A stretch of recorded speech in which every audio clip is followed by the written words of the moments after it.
নমস্কার বন্ধুরা, আমি আপনাদেরকে দেখাবো আজকে আপনাদের যেটা দেখাবো সেটা হচ্ছে আধার কার্ডের ডকুমেন্ট আপডেট।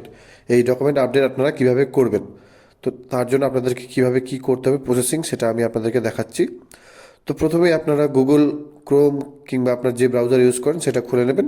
তারপর সেখানে গিয়ে গুগলে সার্চ করবেন যে আধার কার্ডের যে ওয়েবসাইট, সেটা সার্চ করলে আপনাদের সামনে এরকম একটা পেজ চলে আসবে। তারপর আপনি মাই আধারে গিয়ে লগ ইন পেজে গিয়ে ক্লিক করবেন। তারপর সেখানে গিয়ে আপনার যে আধার কার্ড নাম্বার সেটা দিয়ে ক্যাপচা দিয়ে সাবমিট করে দিলে লগ ইন ওটিপি করলে আপনার মোবাইলে একটি ওটিপি চলে আসবে, 6 সংখ্যার একটি ওটিপি। সেটি আপনার মোবাইলে চলে আসবে SMS এর মাধ্যমে। তারপর সেই ওটিপিটি আপনি এখানে বসিয়ে দিয়ে লগ ইন করে নেবেন। লগ ইন করলেই আপনাদের সামনে একটি ড্যাশবোর্ড খুলে যাবে। সেই ড্যাশবোর্ডে আপনারা দেখতে পাবেন অনেকগুলো অপশন রয়েছে। তো প্রথম দিকে আপনার বাঁ দিকে দেখতে পাবেন যে একটি অপশন রয়েছে, দেখতে পাবেন ডকুমেন্ট আপডেট। এখানে লাল কালি দিয়ে লেখা আছে this service is free of cost till 14th March 2024। তো তারপর আপনাদের সব এরকম আসবে, নেক্সট করে যাবেন। তারপর নেক্সট করে যাবেন, আপনার ডিটেলস এখানে শো করবে। তারপর আপনি ভেরিফাই করে নেক্সট করে দেবেন। তারপর ডকুমেন্ট আপলোডের জন্য আপনার একটি অপশন দেবে, যে জায়গা দেবে। এখানে গিয়ে আপনার ডকুমেন্ট আপনাদের আপডেট করতে হবে, যে কোনো দুটি ডকুমেন্টস।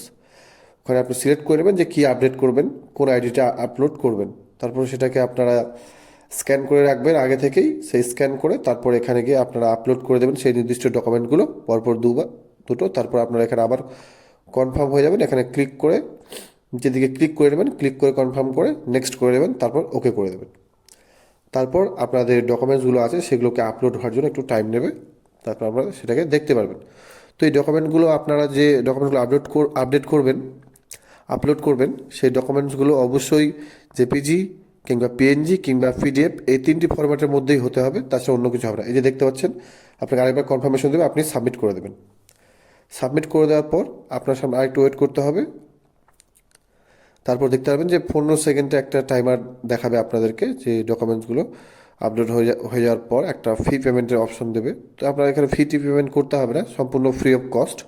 তারপর এখানে আপনারা আপনাদের অ্যাকনোলেজমেন্ট দেখতে পেয়ে যাবেন যে আপনাদের আপলোড যে আপলোডটা সেটা সাকসেসফুল হয়ে গেছে। তারপর আপনার এখানে গো টু ড্যাশবোর্ডে ক্লিক